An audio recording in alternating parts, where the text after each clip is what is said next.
Ang bigat ng Parañaque mga idol, nagtandim ang dalawang Extra Rice Incorporated ng MPBL na sina Shaq Taganas at Alvin Pasaol. Binuli nila ang Pasig mga idol sa umpisa ng game, pero ayaw magpatalo ng Pasig at dinaan nila sa tiyaga para makahabol. Kaya tara mga idol, ating panoorin ang ganang full game highlights, Parañaque versus Pasig. Taganas will jump it up at center. Koga ang nagtitimon for the guys who have dropped their first 3 games, seeking their first win. Rooks saying Koga, tinahi yung depensa, laying it up in... Oh, si Keith.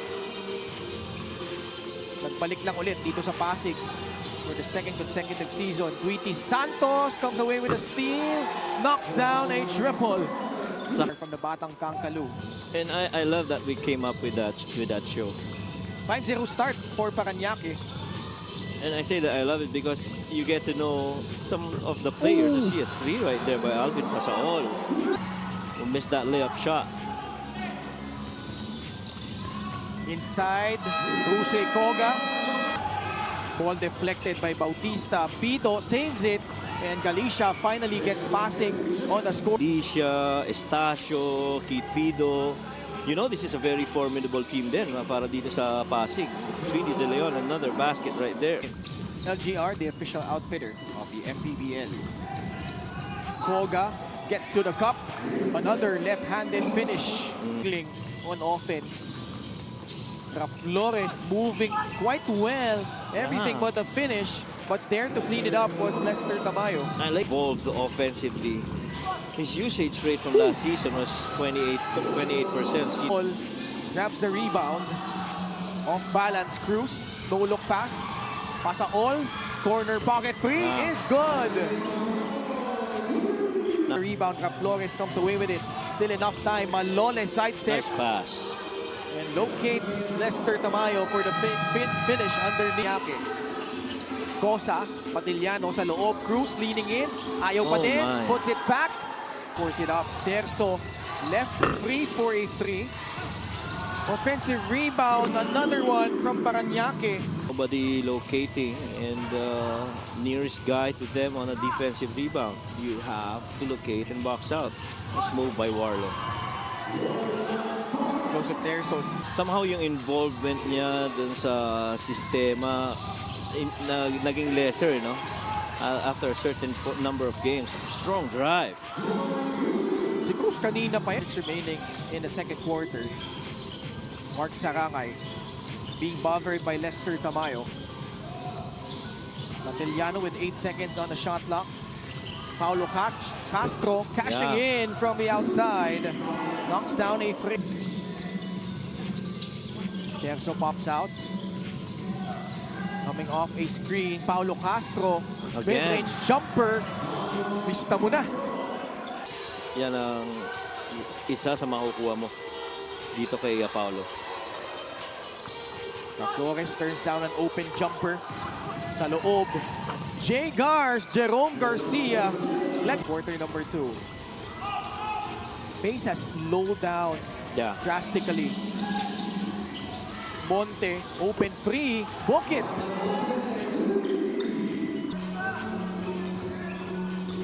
Played for Pasay in the preseason.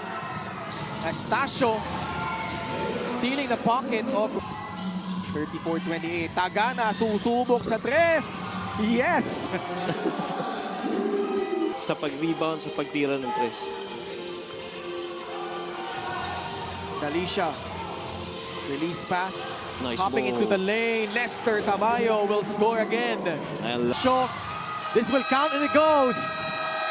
With the possession here, Coach Pike. Yeah, and when you look at the see a 3, first made 3 right here after goal efficiency, controlling the offensive rebound, controlling your turnovers, and then making your free throws. 0 out of 3 from the line, however. Batak. Pass inside. Yan din yung nakita natin last season, the 6-point. That is right.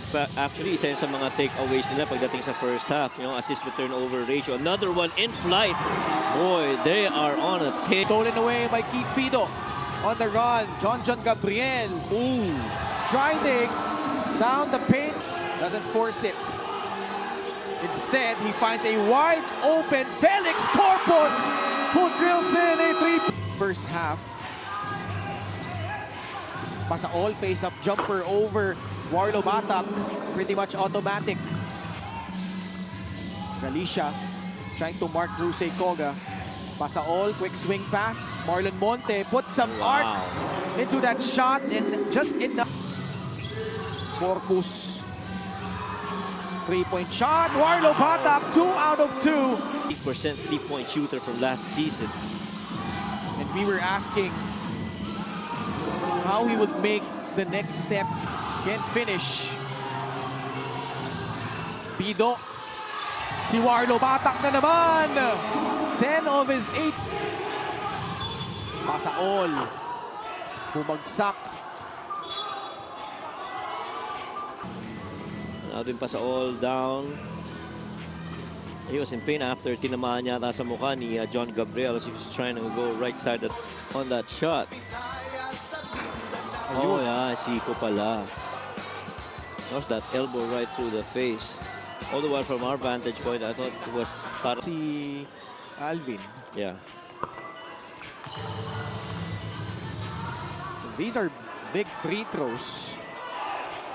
This is a 4-point swing. Yun yung pinagtataka ngayon ng Pasig. Bakit up? O, di tinanong ni Mika, sa tingin mo ba mawawala na yung nickname? Parang di naman na daw. Minsan yung pagtanggap. Rebound Oh control my by God, JR Jel. Flores. Wax pala. Galicia, dire-diretso, wala. Put back! Kaagapang paloo for Warlo Batak. 65 seconds left. Bola na agaw ni Keith Pido. Looking for a friend. Great fast break! Layup! The pass back to Pido. Good line but strong. Salamat, Gianna. And yun nga, no, pinag-uusapan natin, no, what's the next step to Warlo Batak? And safe to say, at least in this ball game, we've seen different layers to him. Yung downhill, hindi na siya masyadong mahihirapan. At least that lane's gonna be open and it's gonna help his teammates as well to bring that gravity to him. 4 assists. Estacio counters on the other end with a triple. Oh, great look inside. Bata, quick decision. Locate. Anong mga ilang beses ko na rin nakita yan kay Joseph Terzo. Extreme ang subok at kompleto ang Plants brand ng Pilipinas. Spot up the rebound in the Pido. Pushing it. Estacio stretches and scores. Rebound ending up with Warlo Batak. Putting some speed on. Goes right at Pasaol. He finishes through contact. Because of that Pido offensive rebound. Galicia hits it. He also has had an impressive Monte. Sumugod. The layup is good. 10 points for Marlon. Taganas swings it to another former San Beda Red Lion. Rusey Koga knocks down the free. Nagabot pa sila? Off the bench. Batak will soar and score. No, he's not done yet. And you know, doing it in their first game on the home floor, these guys did not disappoint. And surely Coach Buds is happy with how his guys have performed to start the season. Pasig City, after just 24.2% from the field, 8 of 33, they turn things around in the second half.